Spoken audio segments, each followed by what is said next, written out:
పెద్దలు పవన్ కళ్యాణ్ గారు ఆయనకి ఎవరో కంప్లైంట్ ఇస్తే దాన్ని ఎంక్వైరీ చేయండి అని చెప్పి ఆయన చెప్పారు. ఆయన చేసింది 100% ఒక ప్రజాప్రతినిధిగా, ఒక బాధ్యత గల మంత్రిగా ఆయన చేసింది 100% కరెక్ట్. నా ఏరియాలో పనిచేస్తున్న వ్యక్తి అతని గురించి నాకు తెలిసింది నేను చెప్పటం అనేది అది నా బాధ్యత. I may be wrong tomorrow, or the information what Pawan Kalyan garu got might be wrong, might be right or might be wrong.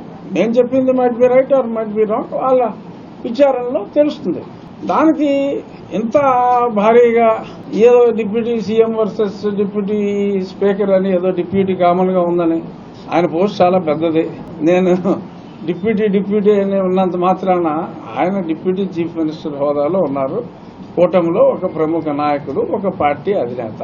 So నేను కొంతమంది నేనేదో కాంట్రడిక్టింగ్ గా మాట్లాడారు అనుకుంటున్నారు. లేదు, పవన్ కళ్యాణ్ గారు మాట్లాడిన దాన్ని నేను పూర్తిగా సమర్థించా. నాకు తెలిసిన ఇన్ఫర్మేషన్ కూడా నేను చెప్పడం జరిగింది, అంతే. నాకు తెలిసినంత వరకు మంచి అధికారి అని నాకు తెలిసిందని చెప్పాను. పవన్ కళ్యాణ్ గారి అభిప్రాయంతో నేను పూర్తిగా ఆయన ఉన్న పొజిషన్ లో ఆయనకి ఒక కంప్లైంట్ వచ్చినప్పుడు ఆయన చేసింది 100% కరెక్ట్. ఆయన ఎంక్వైరీ చేయమన్నారు, ఎంక్వైరీ చేసి చర్యలు తీసుకోమన్నారు. ఏమో ఎంక్వైరీ చేయొద్దని చెప్పలేదు, నువ్వు వెంటనే తీసేయాలి అని అనలేదే. ఆయన చక్కగా ఆలోచించి ఆయన నిర్ణయం చెప్పారు. నా ఏరియాలో మా ఎవరు ఎమ్మెల్యే గారికి మాకు తెలియంది, పవన్ కళ్యాణ్ గారికి ఎవరో వెళ్ళి చెప్పారు, తప్పులేదు, ఎంక్వైరీ చేయమన్నారు.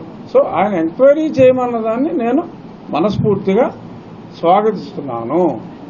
నాకు తెలిసిన విషయం బాధ్యత గల ఎమ్మెల్యేగా, డిప్యూటీ స్పీకర్గా కాదు. మళ్ళీ డిప్యూటీ స్పీకర్ అంటున్నారు, ఆయన డిప్యూటీ సీఎంగా అడిగారు. నేను డిప్యూటీ స్పీకర్గా చెప్పలా, నా ప్రాంతంలో పనిచేస్తున్నారు కాబట్టి ఒక ఎమ్మెల్యేగా నాకు తెలిసిన విషయాన్ని నేను క్లారిఫై చేశాను. ఇందులో నేను పవన్ కళ్యాణ్ గారి అభిమానినే, అది ఎన్నోసార్లు చెప్పాను, ఆయనకి చెప్పాను, మళ్లీ చెప్తున్నా. ఎందుకంటే కొంతమంది పవన్ కళ్యాణ్ గారి అభిమానులు అపార్థం చేసుకున్నట్టున్నారు. సో నేను ఆయన నిర్ణయాన్ని సమర్థిస్తూ నా మనసులో ఉన్నది నేను చెప్పటం జరిగింది. ఇక దీని గురించి ఆపేస్తే బాగుంది.